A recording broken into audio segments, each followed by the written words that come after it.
বাবা, মা বড় মা কেউ তো বাড়িতে নেই, সবাই জলসইতে গেছে। সে কি, মেয়ের বাড়িতে এটা পৌঁছতে হবে তো, দেরি হয়ে যাবে। বাবা কি? এই নি। ও দাও বউ। মানিক, এই মান, আমরা সবাই এসে গেছি। বল কি কি কাজ আছে? এই তো, এই দেখুন বাবা, আমার মন্ত্রী, সেনাপতি, সামন্ত সবাই চলে এসেছে। এবার আপনাকে আর কোনো চিন্তা করতে হবে না, এবার সব কাজ হয়ে যাবে। খুব ভালো হয়েছে তোরা সকাল সকাল চলে এসেছিস। যত চট করে একটা কলা পাতা কেটে নিয়ে আর একটা লাল সুতো। এক্ষুনি এনে দিচ্ছি। হ্যাঁ, এটা কি বাবা? এটা এটা হচ্ছে পাকা পত্র। এটা দিয়ে কি হয়? এতে বিয়ের পাকা কথা লেখা আছে। মানে বিয়েটা যেভাবে হচ্ছে তাতে ওদের তো জানা উচিত যে এই বিয়েতে আমাদের সম্মতি আছে। কাকা বাবু, হ্যাঁ, এই যে কলা পাতা। আর এই যে লাল সুতো। তোরা তো খুব কাজের, এত তাড়াতাড়ি নিয়ে এলি। ধরো তো বৌমা। হ্যাঁ দিন বাবা।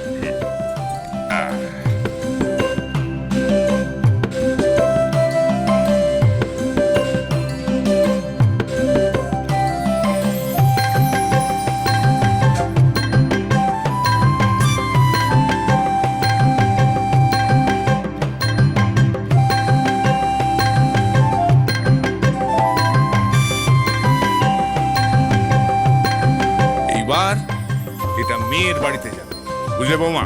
হ্যাঁ বাবা।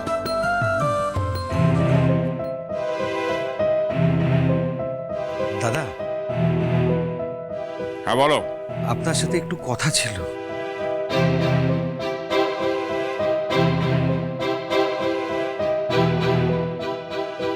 মানে বাবা, বলছি যে ওই গায়ে হলুদের তত্ত্ব। বাবা আপনাকে কোনো চিন্তা করতে হবে না, সব কাজ হয়ে যাবে। ঠিক আছে। এই হরেন কানাই শোন, শোন, ওই গায়ে হলুদের তত্ত্বগুলোকে গরুর গায়ে তোলার ব্যবস্থা করতে হবে, বুঝলি? আরে ভাইয়ের বিয়ে বলে কথা, একটু খাটাখাটনি না করলে চলে? তা করতে তো আমাদের কোনোদিনই না ছিল না মহারাজ। মহারাজ আবার বিয়ে, আবার 7 দিনের খাওয়া দাওয়ার বন্দোবস্ত আপনার করলেন। ওই এই গুগলি তালপাতে আটকে থাকার মতো আমরা আপনার বাড়িতে আটকে গেলাম। এই ছেলেটা খাওয়া ছাড়া কিচ্ছু বোঝে না। শোন, আমাদের কিন্তু কোমর বেঁধে কাজ করতে হবে। না না মহারাজ, আপনাকে কোনো চিন্তা করতেই হবে না, সব কাজ হবে। আমরা একেবারে তৈরি হয়েই এসেছি। আচ্ছা বেশ বেশ, তবে আমরা কাজে লেগে পড়ি। আচ্ছা বউ, বউ শোনো, আমরা এখন কাজ শুরু করলাম, বুঝলে? তোমার যদি কোনো দরকার পড়ে তাহলে শুধু আমাকে একটা হাত দেবে। আচ্ছা। হ্যাঁ হ্যাঁ রে মানিক, হ্যাঁ শুনলাম তোর ফুল পিসি নাকি পা ভেঙে বিছানায় পড়ে রয়েছে। হ্যাঁ, কবিরাজ মশাই বলেছেন হাড় সরে গেছে, এখন পা নড়ালেই কেলেঙ্কারি, তাই এখন পা নড়াতেও তো পারবে না। ইস, ফুলপিসির জিভে কিছু একটা হতে পারলো না, মুখটা বন্ধ থাকতে কিছু বলতেও পারতো না। আমার পিসি ভালো খারাপ আমি বুঝবো, তোরা না। আচ্ছা মানিক, হ্যাঁ, জিভও ভাঙে নাকি?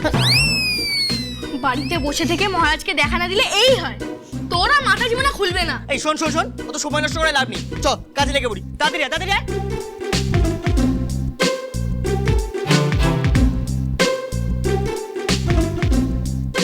এই বৌদিদি, এই হলুদ তুমি কার জন্য বাঁচছো? আমার গায়ে লাগানোর জন্য নাকি আমার পায়ে লাগানোর জন্য? তোমার গায়ে হলুদের জন্য ভোদা ঠাকুরপো। ফুলপিসির পায়ে তো যে ওষুধ দেওয়ার সেটা কবরেজ দাদু পাঠিয়ে দিয়েছে, আজ আবার এসে দেখেও যাবে।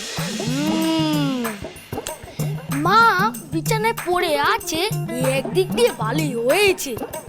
ছি, এটা আবার কেমন কথা? তুমি জানো না বৌদিদি, মা থাকলে এ বিয়ে হতে দিত নে। দাদার আগে আমার বউটা আসতো নে। ঈশ্বর মঙ্গলময়, দাদাও বাপের বাড়িতে আটকে আছে আর মাও বিছানায়। এই চল চল চল চল, তুই চল, একজন আমারই কম খা, চল ঠিক আছে। তাড়াতাড়ি চল। ছি, এমন কথা কেউ বলে ভোদা ঠাকুরপো? ফুলপিসি ওইদিকে কষ্ট পাচ্ছে আর তুমি এই কথা বলছো? এইরকম কথা আর কখনো বলবে না, মায়ের নামে এরকম কথা বলতে নেই। ওটা প্রথমবার কিন্তু এই একটা ঠিক কথা বলে যাবো। ফুলপিসি এখানে থাকলে এই বিয়েটা কিছুতেই হতে দিত না, এই কথাটা কিন্তু ঠিক। আপনাকে আর ভোদা ঠাকুরপোর দল ভারী করতে হবে না। আরে বাবা, দল ভারী করছি না, সত্যের পাশে দাঁড়াচ্ছি। এই তো বললেন ভাইয়ের বিয়েতে নাকি অনেক কাজ। হ্যাঁ, অনেক কাজ তো। তবে কান পেতে ভোদা ঠাকুরপোর কথা কেন শুনছেন? যান, এই তত্ত্বগুলো গরুর গাড়িতে তুলে দিন, যান।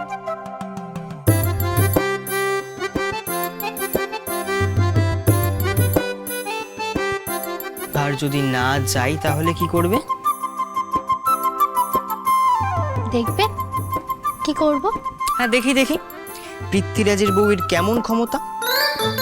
এই দেখুন।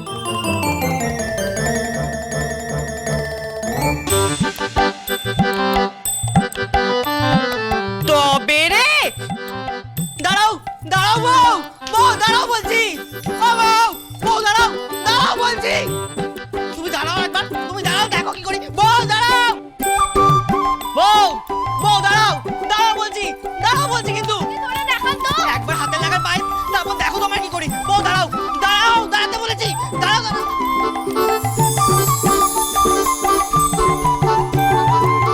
এই রে, আমার গায়ে হলুদেতে তো মানিক দা হলুদ মাখছে, আমিও বরঞ্চ একটু মেখে নি।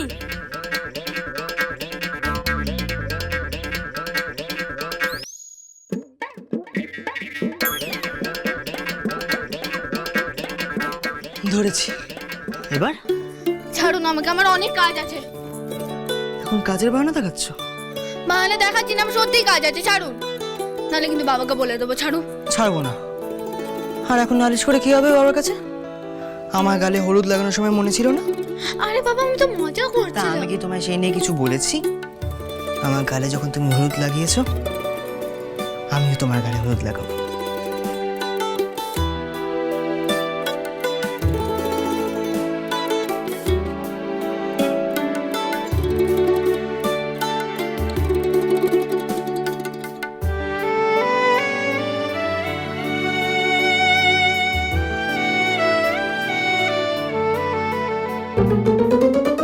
খাবার সাজিয়ে রাখো বউ, সন্ধেবেলা দেখা হবে।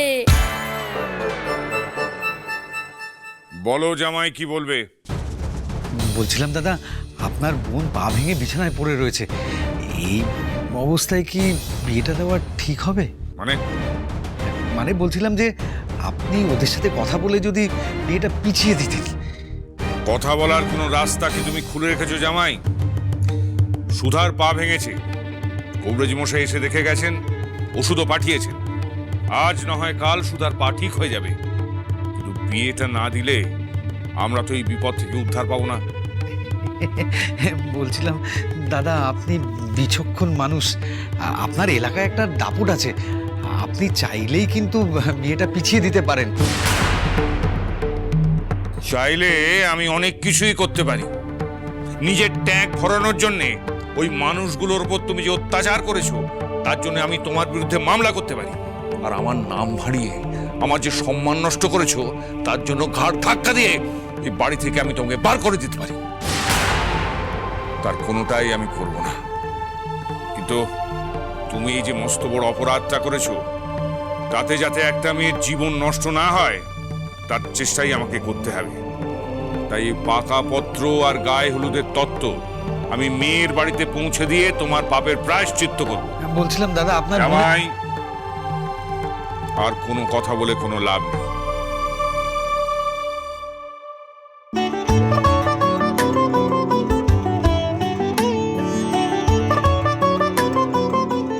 ওই দেখো আবার মুখ ব্যাঞ্চাচ্ছে, ওই দেখো বাবা, আমি কিছু করিনি। এই যে বৌমা, শোনো, তোমার মা বড় মারা এলে বলে দিও যে আমি ওই গায়ে হলুদের তত্ত্ব দিয়ে তারপর কয়েক ঘর নিমন্ত্রণ করে তারপরে ফিরবো। হ্যাঁ, আসলে শেষ বেলায় বিয়ে তো, গিয়ে না বললে কেউ আসবে না। আচ্ছা। এই যে মানে, হ্যাঁ রে, ওই গায়ে হলুদের তত্ত্ব সব বাড়িতে তুলে দিয়েছিস তো? হ্যাঁ বাবা। ঠিক আছে, আমি বেরোচ্ছি, এক্ষুনি না বেরোলে দেরি হয়ে যাবে।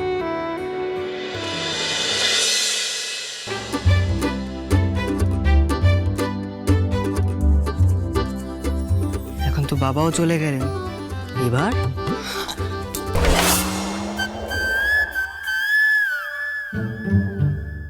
ভূতা ঠাকুরপো, তোমার গালে কে হলুদ লাগালো? আমি নিজেই। তোর তো দেখছি বিয়ের খুব তাড়া। দিদিমা বলে শুভ কাজ ফেলে রাখতে নেই, শুনিস নাই? মামি মারাও চলে এসেছে বোধহয় জলসই। উফ, সময় যেন দেখতে দেখতে পেরিয়ে যাচ্ছে।